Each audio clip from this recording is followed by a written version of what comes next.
প্রিয় বন্ধুরা, এই ভিডিওটিতে আলোচনা করব এমএসজি বা মনোসোডিয়াম গ্লুটামেট নামের একটি কেমিক্যাল নিয়ে। আজকালকার দিনে অনেক ফাস্টফুড কোম্পানিগুলো প্লাস অনেক নামি দামি হোটেল রেস্টুরেন্টগুলো এই এমএসজি নামক কেমিক্যালটি প্রচুর পরিমাণে ব্যবহার করছে। তো এমএসজি ব্যবহারের ফলে কি ঘটে? এটা ব্যবহারের ফলে যেই খাবারের সাথে এটা মেশানো হয়, সেই খাবারের যে ফ্লেভার রয়েছে ফ্লেভারকে ইনহ্যান্স করে এমএসজি। এটা ফ্লেভারকে কয়েক গুণ বাড়িয়ে দেয়। প্লাস আমাদের জিহ্বাতে যে টেস্ট বাড রয়েছে, যে টেস্টের যে সেন্সর রয়েছে, টেস্ট বাডকে ইন্টেন্সিফাই করে, যার ফলে একটা খাবার যতটা না টেস্টি, এমএসজি মিশ্রণের ফলে আমাদের কাছে ওই খাবারটি তার চেয়ে অনেক গুণ বেশি টেস্টি মনে হয়। তো এভাবেই ব্যবসায়ীদের লাভ হয় এমএসজি ব্যবহারের ফলে। কিন্তু আমরা যারা এই খাবারগুলো খাচ্ছি, তারা যে সমস্ত সাইড ইফেক্টগুলো আমরা ফেস করতে হবে আমাদের, সেগুলো হচ্ছে নাম্বার 1, এই এমএসজি হচ্ছে একটি অ্যাডিকটিভ কেমিক্যাল। যেমন অনেকের সিগারেট, কোকেইন, হেরোইন এই সমস্ত জিনিসের প্রতি নেশা রয়েছে। আর এমএসজির কারণেও মানুষ নেশাগ্রস্ত হতে পারে। এটার মেকানিজমটা কীরকম? এটা এরকম যে এমএসজি কি করে, আমাদের একটা ফিল গুড হরমোন রয়েছে, নাম হচ্ছে সেরাটোনিন। এই সেরাটোনিন হরমোনটা আমাদের জীবনে যখন সুখ এবং আনন্দময় কোনো মুহূর্ত ঘটে, তখন এই হরমোনটা নিঃসৃত হয়, হরমোনটা সিক্রিট হয়। এটা একটা natural mechanism. So body naturally এটা প্রডিউস করে, তখন আমরা ফিল গুড করি, তখন আমরা আনন্দ পাই, খুশি পাই। কিন্তু এই কেমিক্যালটা এই কেমিক্যালটাও ওই সেম সেরাটোনিন হরমোনকে ইনফ্লুয়েন্স করার মাধ্যমে সেরাটোনিন হরমোনের রিলিজ ঘটাবে, যার ফলে আমরা ওই খাবার খাওয়ার ফলে আমাদের সেম অনুভূতি হবে যে আমাদের এটা একটা আনন্দময় একটা স্মৃতি। ওকে, তো আমাদের ব্রেন কি করবে? ব্রেন এই এক্সপিরিয়েন্সটাকে, এই খাবারের এক্সপিরিয়েন্সটাকে রেকর্ড করে রাখবে কি হিসাবে? একটা আনন্দময় স্মৃতি হিসাবে। আর আমাদের ব্রেনের একটা নেচার রয়েছে, যে নেচারটা হচ্ছে আমাদের ব্রেনের সবসময় আপনার দুঃখ কষ্ট থেকে দূরে সরে যেতে চায় এবং সুখ আনন্দ এগুলোর এই সমস্ত স্মৃতির দিকে যেতে চায়। দুঃখ কষ্ট থেকে দূরে এবং সুখ আনন্দের দিকে যেতে চায়। যখন এই আমাদের ব্রেন এটাকে একটা সুখকর স্মৃতি হিসাবে মেমোরিতে রাখলো, তখন কি হবে? ভবিষ্যতে আমরা যখনই কোনো একটা খারাপ সময় পাস করছি, যেমন দুঃখ কষ্ট টেনশনের মধ্যে আছি, তখন আমাদের ব্রেন আমাদেরকে আপনার সাজেস্ট করবে, চলো ওখানে যাই, ওখানে গেলে আমরা আনন্দিত হব। এটার মেকানিজমটা এরকম যে ওখানে গেলে আমরা আনন্দিত হব। এখন থেকে কষ্টে আছি, ওখানে গেলে আনন্দিত হব। তো তখন আমরা কি করব? আমরা অটোমেটিকলি ওখানে চলে যাব। আর অফকোর্স ওখানে গেলে আমরা ওই খাবার অর্ডার করব এবং তাদের বিক্রি বেশি হবে। এটা হচ্ছে মেকানিজম। আর কি হচ্ছে সবচেয়ে খারাপ যে ইফেক্টটা হবে, সাইড ইফেক্ট, সেটা হচ্ছে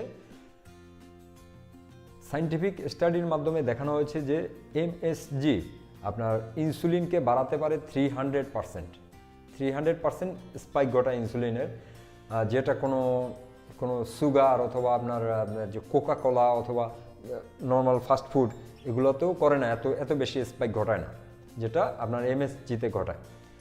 ওকে, এখন ইনসুলিনটা কি? ইনসুলিন হচ্ছে আমাদের যে 3টি ফ্যাট মেকিং হরমোন রয়েছে, যে 3টা হরমোনে ফ্যাট বানায়, আমাদের চর্বি বানায়, এই 3টার একটা হচ্ছে ইনসুলিন। আর ইনসুলিন হচ্ছে সবচেয়ে বেশি পাওয়ারফুল। ওকে, তো ইনসুলিন আমাদের শরীরে স্পাইক ঘটলে কি ঘটে? আমাদের যে 6টি ফ্যাট বার্নিং হরমোন রয়েছে, ওই 6টি ফ্যাট বার্নিং হরমোন কাজ করতে পারে না, তাদের তাদের অ্যাক্টিভিটি ব্লক হয়ে যায়। 6টা ফ্যাট বার্নিং হরমোনের অ্যাক্টিভিটি ব্লক হয়ে যায় যদি আমাদের শরীরে ইনসুলিন অবস্থান করে। আর দেখেন এমএসজি আমাদের শরীরে ইনসুলিনের স্পাইক ঘটায় 300%। তাহলে দেখতে পাচ্ছেন যে এটা আমাদেরকে ফ্যাট বানানোর ক্ষেত্রে বিশাল ভূমিকা রাখছে। ওকে, ইনসুলিনকে ট্রিগার করার মূল যে জিনিসগুলো রয়েছে তার মধ্যে একটা হচ্ছে সুগার ইনসুলিনকে ট্রিগার ঘটায়, প্লাস কার্বোহাইড্রেট ইনসুলিনকে ট্রিগার ঘটায়, প্লাস ফ্রিকোয়েন্ট ইটিং। আপনি যদি বারবার খাবার খান, ইভেন স্মল মিল, ইভেন ছোট মিল বারবার খাওয়া অথবা বারবার নাস্তা করা, স্ন্যাকিং করা, এগুলো ইনসুলিনের স্পাইক ঘটায়। হ্যাঁ, এবং লাস্টলি এমএসজি এই মনোসোডিয়াম গ্লুটামেট আছে এমন খাবার খেলেও ব্যাপকভাবে ইনসুলিনের স্পাইক ঘটবে। ওকে, এছাড়াও এমএসজি আর কি করে? এমএসজি আপনার ট্রাইগ্লিসারাইড হচ্ছে আমাদের ব্লাডের মধ্যে যে ফ্যাট রয়েছে, এই ব্লাড ফ্যাটকেও ট্রিগার করে। হ্যাঁ, তারপরে এটা আমাদের লিভারকে ফ্যাটি বানাতে সাহায্য করে, প্লাস এছাড়াও রয়েছে আরও অনেক হেলথ প্রবলেম এটা সৃষ্টি করে এমএসজি।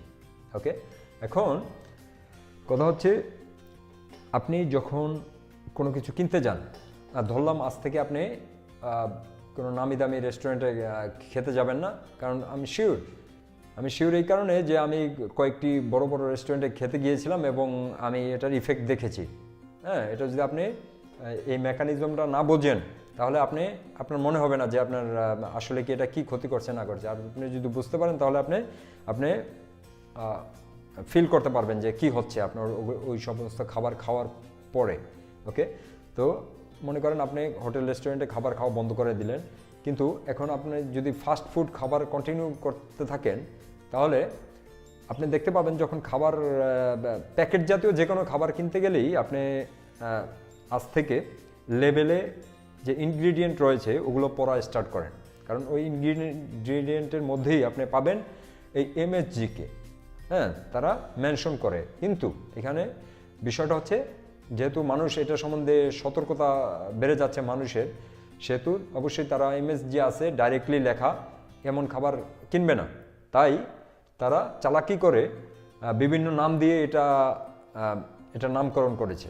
তো যেই নামগুলো অন্যান্য যে নামগুলো তারা ব্যবহার করে থাকে সেগুলো হচ্ছে মডিফাইড ফুড স্টার্চ, হ্যাঁ, modified sodium glutamate, natural flavour, modified corn starch, হ্যাঁ, স্মোক ফ্লেভার। এই 1 2 3 4 5 এই 5টা প্লাস এমএসজি 6টা এবং